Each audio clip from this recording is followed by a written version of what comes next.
So in the book of Revelations, chapters 2 and 3, God gives the end days churches a list of things to repent from. And among those things is that woman Jezebel and those who tolerate her. So here in Revelation, starting in chapter 2, verse 18, and unto the angel of the church in Thyatira write, These things saith the Son of God, who has his eyes like unto a flame of fire, and his feet are like fine brass. I know thy works, and thy charity, and service, and faith, and thy patience, and thy works, and the last be more than the first. Notwithstanding, I have a few things against thee, because thou sufferest that woman Jezebel, which calleth herself a prophetess, to teach and to seduce my servants to commit fornication, and to eat things sacrificed unto idols. I gave her space to repent of her fornication, and she repented not. Behold, I will cast her into a bed, and them that commit adultery with her into great tribulation, except they repent of their deeds. And I will kill her children with death, and all the churches shall know that I am he who searches the reins and hearts. I will give unto every one of you according to your works. So clearly, being a Jezebel, or being someone who tolerates her, has very serious consequences. You're going to be thrown into a bed of suffering, and not only that, your children are going to be killed. To get the full story of Jezebel, you have to go back to 1 Kings chapter 16 and read all the way through 2 Kings chapter 9. But I'm just going to give a brief summary. So basically, Jezebel was the queen and wife to King Ahab, who was the king of Israel. And some of the things that she did was she introduced idolatry into Israel, learning the ways of Baal. And she also went after God's prophets and had them killed.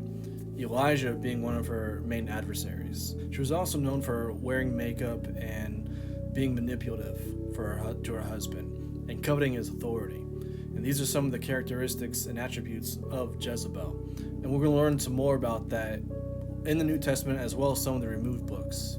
So here in the Testament of Reuben, which is one of the removed books of the Bible in the Apocrypha, I'm going to start here in chapter 2, verse 15. For moreover, concerning them, the angel of the Lord told me and taught me that women are overcome by the spirit of fornication more than men. And in their heart they plot against men, and by means of their adornment they deceive first their minds, and by the glance of the eye instill the poison, and then through the accomplished act they take them captive. For a woman cannot force a man openly, but by a harlot's bearing she beguiles him.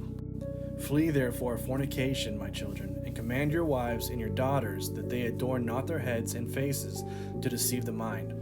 Because every woman who uses these wiles hath been reserved for eternal punishment. For thus they allured the watchers, who were born before the flood.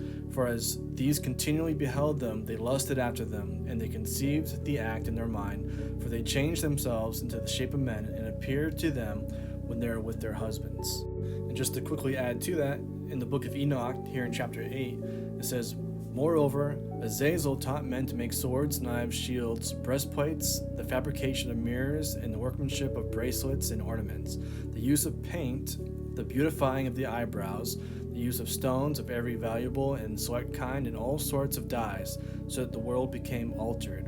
Impiety increased, fornication multiplied, and they transgressed and corrupted all their ways. Okay, so now let's jump over to 1 Timothy chapter 2 and see the contrast of how women are supposed to act.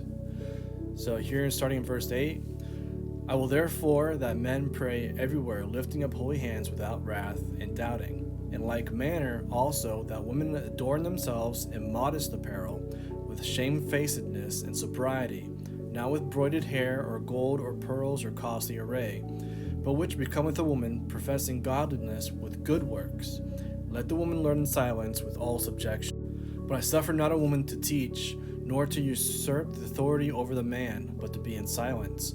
For Adam was first formed, then Eve. And Adam was not deceived, but the woman being deceived was in the transgression. Notwithstanding, she shall be saved in childbearing, if they continue in faith and charity and holiness with sobriety.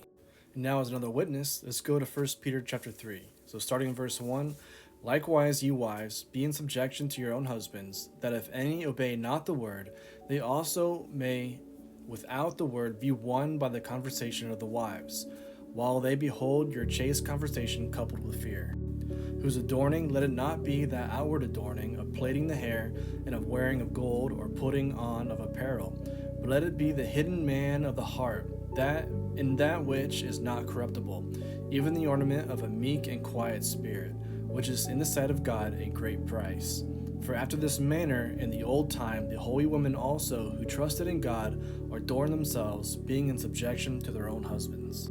Even as Sarah obeyed Abraham, calling him Lord, whose daughters ye are, as long as ye do well, and are not afraid with any amazement. Likewise, ye husbands, dwell with them according to knowledge, giving honor unto the wife as unto the weaker vessel, and as being heirs together of the grace of life, that your prayers be not hindered. So in summary, some of the characteristics of Jezebel is basically she covets the authority of her husband, she manipulates him, paints her face with makeup, seduces him, uses sexuality as a way to get her way. She also will want to be celebrating pagan holidays such as Halloween, Christmas, Easter, Valentine's Day. And their husbands, if they tolerate that, they allow it to happen, both will be thrown into a bed of suffering. And the consequence is that their children will also be killed as a result.